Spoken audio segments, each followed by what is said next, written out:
Kani gagamit og mga droga ba? Sakit kay mo sa matatanawon.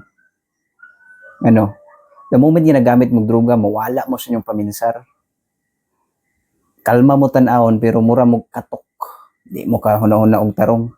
Kamalo mo unsay gibutang niyo sa alanganin, inyong kaugalingon, inyong pamilya, inyong nakapalibot sa inyo kung aha mo karon nagamit. Kamo lain gyud kay mo. Gasalig mo kay tungod kay luya ato ang government system, ayaw pud taon mo gara-gara, alig-alig. Balik ana nga mga illegal nga elemento. Do kung maingon mo nga inyo ng panginabuhian, di man na maayo nga panginabuhian. Do na ini depend sa inyo didto sa kinsa to nga person dito nga nakita nako sa news nga murag defender ninyo. Ayaw po ninyo nag-ingon na nga mo ni tungod kay panginabuhian, walay other source of income. Sa kadaghan natong pwedeng buhaton sa kalibutan nga nung diri man kita sa illegal mo paingon. Di man ginamayo. Nakani karon nga video ako nang gibuhat, intended yun ni para sa inyo.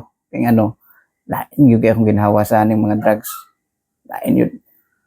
Una nga, kung mahimo dangin na ninyo, ayaw mo og tan-aw sa atong government system nga weak. Kung mahimo mo barog ta nga hapsay para sa tanan. Dili ka turong kaugalingon atong tanawon, aturong kaugalingon kalipay nga gamit og droga, gamit og ayaw mo ana.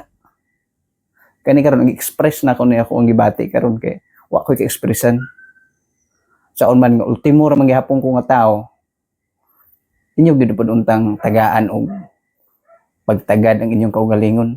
Ayaw mo ana nga tungod lang karon, ayaw huna ang karon, huna akong unsay kaayo sa ugma. Kay kung wala tay panglantaw sa ugma, mata karon wa na.